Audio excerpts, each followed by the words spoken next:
What's up, Samurai Assassins? Fat Samurai Guy here. Welcome to another episode of The Movie Dojo, where we discuss martial arts cinema and action films. Today I'm going to review Badges of Fury. Here's a quick plot synopsis. When a series of eerie murders erupts across Hong Kong, a young maverick cop and grizzled vet are assigned to the case. Now I'm going to give you the good, I'm going to give you the bad, I'm going to give you the badass. First up, the good. Jet Li. Huge fan of this man. Just an incredible martial art actor, definitely one of the legends, one of the best of all time, is in this film. And it's always nice to see actors that take risks and play against type. He's not really playing the usual, stoic martial arts master, aka Wang character. It's kind of funny because the movie kind of plays on that, and his name is Wang Feng. And there are definitely a few things in this film that kind of made me laugh a little bit. One of them being Jet Li was disguised as a chef amongst the other police team, and they're on a stakeout at a club waiting for the villains to come in so they can make their move. And when Jet Li gets the call to go out to finally fight the first guy, he slowly walks through the kitchen, and they're playing the Wang Fei Hong theme song while he's walking through. And I was like, okay, that was nice. So the stakeout goes bad, and they accidentally end up arresting the wrong guy. But the funny thing about that scene was federal agents showed up the next day to congratulate Jet Li and his team for capturing the guy who was really the wrong guy, basically wanted for illegally downloading movies. And the main agent walks up to Jet Li and he goes, yeah, this guy was just a huge kung fu movie buff, downloading all kinds of films like Fearless, Flying Swords of Dragon Gate. And then the agent stops and looks at Jet Li and goes, you look really familiar. So that made me laugh. And now for the bad. So you know how I just said those two things made me laugh? That was it! That was it! Everything else in this movie was painfully forced comedy. It was so painful. I like slapstick comedy, okay? Don't get me wrong. Okay, I even enjoyed the hells a poppin', over-the-top shenanigans of Jackie Chan's City Hunter, okay? I can even enjoy that. Come on. That Street Fighter sequence was damn hilarious, okay? But this movie, it just was not working, okay? It just, I was cringing watching this movie. I mean, basically the meat of the movie is you have this actress, okay? She's a wannabe up-and-coming actress, okay? But her 5 previous boyfriends / fiancés were all murdered, okay? So the movie sets it up to make you think that maybe it's her sister that's doing it because she has big boobies. And all the 5 boyfriends left the sister to go to the other sister that had big boobs. So was it the sister? Was it somebody else? We don't know, blah, blah, blah, blah. And the search for the real killer begins. Then the actress thinks she's cursed. But, just really bad. Boing! Like type of comedy. Like, spread throughout the movie here and there, fine.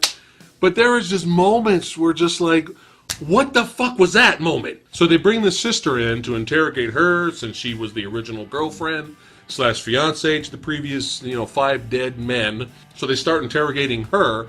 And at the same time, we get this sequence where the camera pans and you see a shadowy figure silhouette of Medusa with all the snakes coming out. And then the shadow forms back down to the big booby sister coming through, and it's all in slow motion. And everyone is in such awe of her beauty and boobies. They're all like freeze framed in time, like none of them can move, and she's slowly walking in slow motion. And just what the hell is going on? Like, this is our introduction to this character. I mean, it's just. You know what this movie felt like? I'm a huge Stephen Chow fan, okay? I love Stephen Chow, God of Cookery, the Forbidden City Cop, okay? You got Shaolin Soccer, Kung Fu Hustle. I mean, I'm a huge Stephen Chow fan. And this movie felt like Stephen Chow type of comedy, but just done horribly wrong. Like, just imagine your favorite Stephen Chow movie, and remember all the scenes and shenanigans that happen throughout the film, but take away all the enjoyment.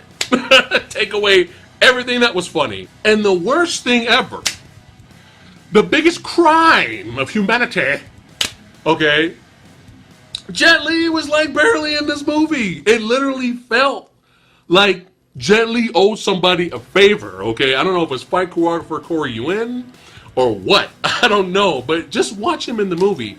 I mean, you can tell he's trying to have fun, but other times in the movie, it's like, it kind of, to me, it kind of seems like he really doesn't want to be there. Like, Jet Li just like, hurry up and, can I film a scene and go home? Like, it just doesn't seem like he really wants to be there, and they really had nothing for him to do. I was actually a little bit excited because I knew it was going to be a kung fu comedy, martial arts comedy. I knew that going in. So the slapstick wasn't a huge surprise. It was just way too much of it, okay? But I assumed that this was going to be kind of like a similar to Lethal Weapon buddy cop type of film. We have the grizzled old vet, experienced vet, Jet Li, and then you have the young hotshot, new guy. But no. Jet Li is like barely in this freaking movie, man. And like you end up seeing the young hotshot with his superior female officer. You see them together throughout the whole movie with no chemistry, no comedic timing, and her acting is horrid. Her acting is bad. I mean, her acting is so bad. Like, nothing was funny or interesting about this character. I mean, here's an example. You got a scene where he's trying to show off, and the young hotshot runs and jumps off, of course, with the assistance of Wirefu, of course, jumps off the trash can, hops up on a balcony on the side of the hotel, and kind of pulls himself off. He's trying to show off or whatever.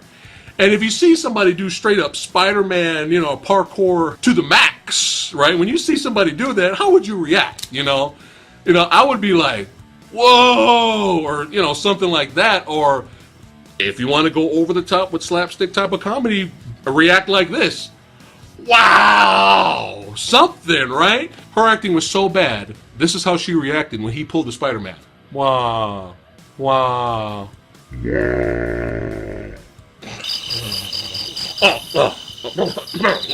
And here's some serious blue balls for you, okay? These are 3 dream matches, damn it. 3 dream matches I always wanted to say. Jet Li versus Colin Chow. For those of you who don't know who Colin Chow is, he's a really awesome martial artist. He was in the Matrix films, and he starred in Donnie Yen's Flashpoint and filmed one of the best fight scenes ever in that movie. And Jet Li versus Jackie Wu, and Jet Li versus Bruce Liang, and all 3 fights were average.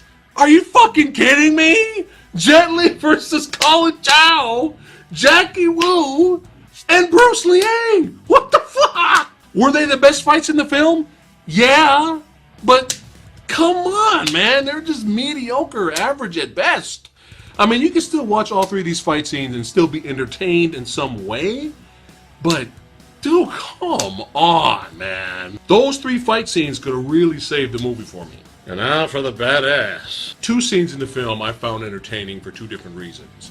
One was the fight scene with Jet Li and Colin Chow. Now, even though I was really disappointed with that fight and it could have been way, way, way more awesome, I thought it was interesting what they were trying to do. Basically, they used their wire-fu skills. They were creating a staircase fight where both fighters were fighting each other on the steps while falling and running on the walls. And that was well done. It was entertaining for what it was. And the other was just a personal fan-favorite smile type of fight sequence. And that's when our young hotshot cop runs into the crusty old veterans.